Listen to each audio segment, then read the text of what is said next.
Sebelum melanjutkan, jangan lupa subscribe dulu. Terima kasih. Bab 255, tidak ada obat untuk penyesalan. Momentum ki pertempuran Genken meledak, cahaya terang menyambar di belakangnya, memperlihatkan palu raksasa. 10 roh bela diri tingkat atas palu pembelah langit. Ketika palu petir muncul, kepala palu itu berputar cepat, mengeluarkan dengungan siulan saat melayang di belakang Genken, menimbulkan debaran jantung yang menggetarkan hati pendengarnya. Genken segera berubah jiwa setelah memanggil roh bela dirinya, menyatu dengan roh bela dirinya sebagai satu kesatuan. Pria tua Genken yang awalnya berukuran kurcaci menjadi lebih dari 2 kali lipat ukurannya setelah berubah jiwa. Dia diselimuti perak yang berkilau, seolah-olah dia telah mengenakan perlengkapan perang berlapis perak. Lengannya menjadi berotot dan tebal, mirip dengan gagang palu yang kokoh, tangan terkepal yang mengintimidasi, seperti palu besi. Genken berteriak dan melancarkan serangan ke pemuda itu tanpa ragu sedikit pun.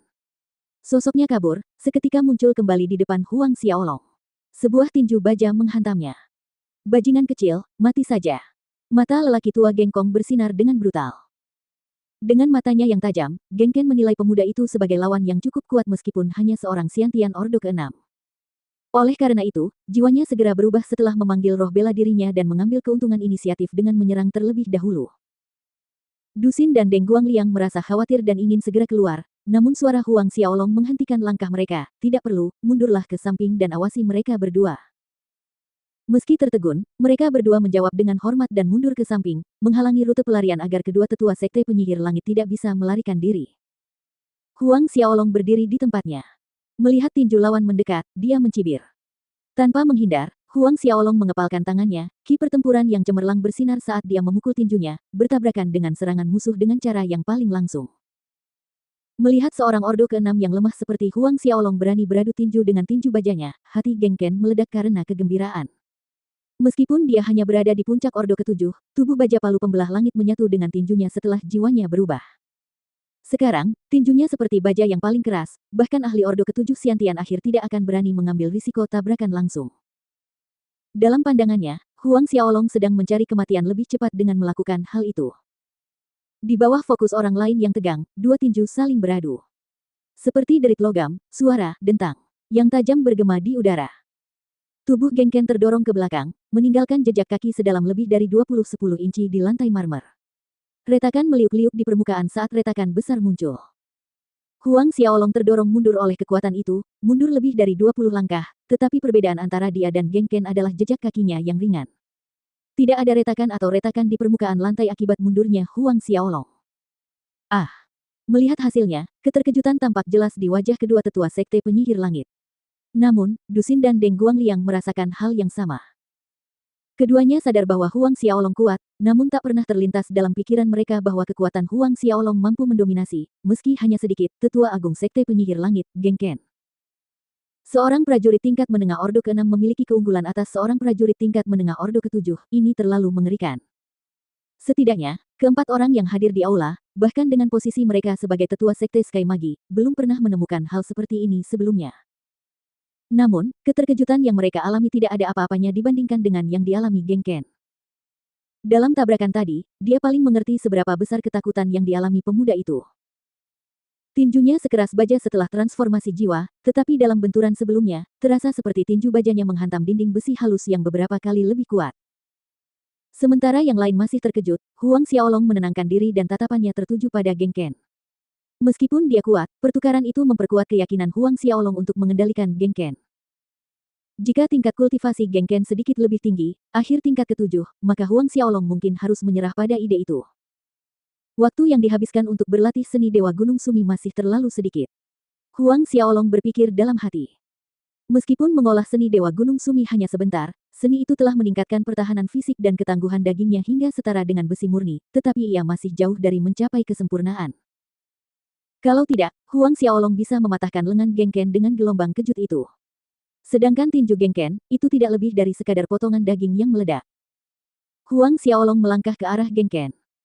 Setiap kali melangkah, auranya berubah saat ia mengaktifkan fisik Asura, sayap iblis hitam legam muncul di punggung Huang Xiaolong, energi merah gelap terlihat berputar dan melilit tubuhnya.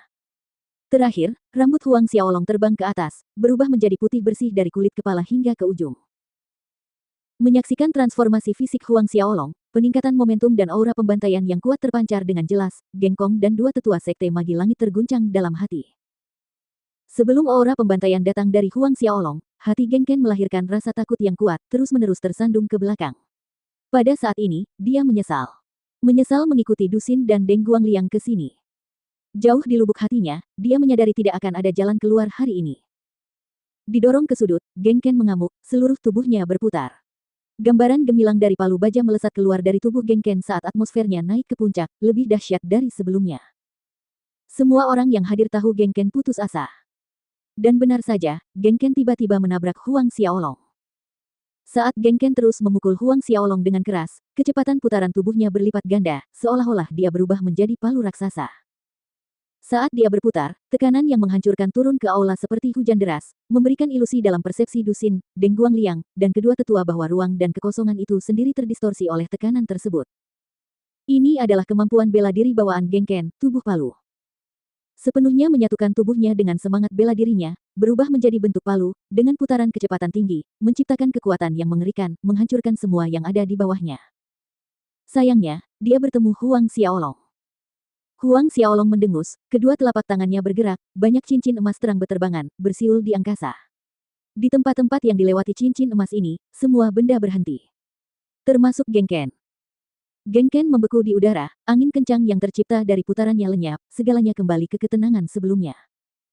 Huang Xiaolong melompat ke udara dan mendaratkan pukulan di dada Geng Ken. Geng Ken terjatuh ke lantai sambil menjerit menyedihkan. Kecelakaan itu mengguncang Dusin dan Deng Guangliang kembali ke masa sekarang, semuanya berakhir begitu cepat. Kamu, barusan, apa jurus bertarung itu? Sambil memuntahkan darah dari mulutnya, Geng Ken mencengkeram dadanya sambil menatap Huang Xiaolong dengan ketakutan. Itu benar-benar menghentikan segalanya. Ini adalah kemampuan ahli alam suci untuk memanipulasi hukum ruang. Namun Huang Xiaolong bukanlah seorang prajurit Saint Realm.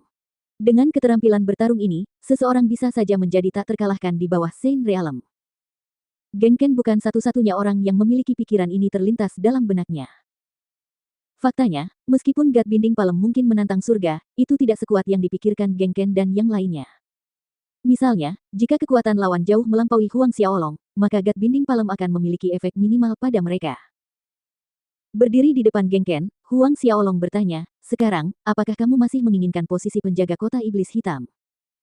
Wajah Geng Ken berubah muram, baru sekarang ia mengerti betapa bodoh dan tidak masuk akal usulannya. Tanpa menunggu jawaban Geng Ken, Huang Xiaolong menoleh ke arah dua tetua sekte penyihir langit. Tindakan Huang Xiaolong membuat mereka lemas, jatuh berlutut, bersujud dan memohon Huang Xiaolong untuk mengampuni mereka. Tuan muda, ampuni kami. Jangan bunuh kami salah, kami yang salah. Jangan bunuh kamu salah. Tatapan dingin tertuju padanya. Huang Xiaolong mengangkat tangannya dan mengarahkan jarinya ke dalam kehampaan, jejak jarinya menembus bagian tengah dahi kedua tetua itu. Dua tubuh tak bernyawa tergeletak di lantai. Di dunia ini, tidak ada yang namanya obat untuk penyesalan. Chance, aku sudah memberimu satu. Huang Xiaolong berkata kepada siapapun sebelum kembali menatap Geng Ken.